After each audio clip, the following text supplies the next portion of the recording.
हालांकि अलसी के तेल और मुहासों पर कई अध्ययन नहीं किए गए हैं, अलसी की खुराक एक लोकप्रिय मुहासे उपचार है, जिसमें प्राकृतिक चिकित्सक और मुहासे पीड़ित दोनों हैं।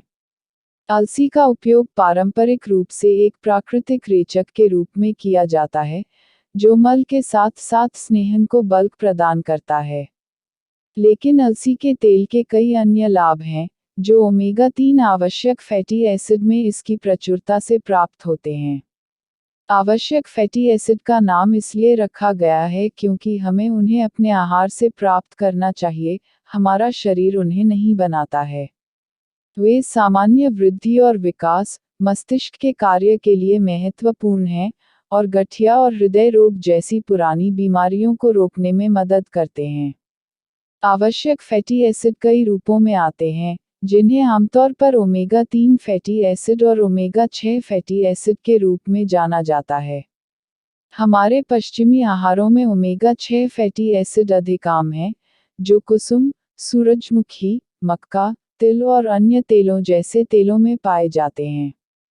यदि आहार में मुख्य प्रकार के वसा के रूप में केवल सन और मछली के तेल जैसे ओमेगा 3 वसा पर निर्भर हो तो ओमेगा 6 फैटी एसिड की कमी संभव है। या अगर ओमेगा 3 की कमी को बहाल करने के लिए 1.5 से 2 साल की अवधि के लिए अधिक मात्रा में ओमेगा 3 फैटी एसिड ले रहे हैं। लेकिन अधिक संभावित परिदृश्य यह है कि ओमेगा 3 के संबंध में ओमेगा 6 फैटी एसिड की अधिकता का सेवन किया जा रहा है। ओमेगा 3 फैटी एसिड की कमी के लक्षणों में शुष्क त्वचा, चिपचिपी प्लेटलेट्स और ऊतक सूजन शामिल हैं। यह देखते हुए कि सूजन मुहासे पीड़ितों के लिए विशेष चिंता का विषय है, यह देखना आसान हो जाता है कि आहार में ओमेगा 3 फैटी एसिड की मात्रा बढ़ाना एक लोकप्रिय प्राकृतिक मुहासे उपचार क्यों है।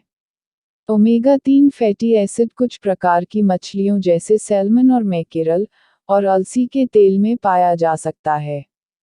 और साथ ही सूजन को कम करने के लिए ओमेगा 3 की गति ठीक होती है, फिर से मुहासे पीड़ितों के लिए महत्वपूर्ण, और प्लेटलेट चिपचिपाहट को कम करता है। प्लेटलेट चिपचिपापन हृदय स्वास्थ्य से परे महत्वपूर्ण हो जाता है जब आप मानते हैं कि रक्त कोशिकाओं को ऑक्सीजन की आपूर्ति करती हैं, जिसमें हमारी त्वचा में कोशिकाएं और उपचार में शामिल कोशिकाएं शामिल हैं। ओमेगा 3 फैटी एसिड के 3 प्रकार हैं जो महत्वपूर्ण हैं। ये अल्फा लिनोलेनिक एसिड एल या एलएनए, इकोसापेंटेनोइक एसिड एप और डोकोसाहेक्सेनोइक एसिड डीएचए हैं। एल या एलएनए, जैसा कि इसे अक्सर संक्षिप्त किया जाता है, को शरीर द्वारा एपर और डीएचए में बदल दिया जाता है। ईपीए और डीएचए ऐसे रूप हैं जिनमें ओमेगा 3 का शरीर द्वारा सबसे आसानी से उपयोग किया जाता है। एएलए के साथ पूरक सूजन को कम करने और शुष्क त्वचा में सुधार करने के लिए पाया गया है। अलसी का तेल एएलए का एक बहुत अच्छा स्रोत है, जिसमें औसतन 55% और अधिक होता है। लेकिन ईपीए और डीएचए में रूपांतरण करने के लिए शरीर को जस्ता, मैग्नीशियम, विटामिन सी, विटामिन बी3 और विटामिन बी6 के अच्छे स्तर की आवश्यकता होती है। एएलए का अनुशंसित सेवन प्रतिदिन लगभग 2220 मिलीग्राम है। कमियों या कुछ स्थितियों के इलाज के लिए उच्च खुराक की सिफारिश की जाती है। मुहासे पीड़ितों के लिए कोई वास्तविक मानक सिफारिश सिर्फ इसलिए नहीं है क्योंकि मुहासे के संबंध में पर्याप्त अध्ययन नहीं किया गया है।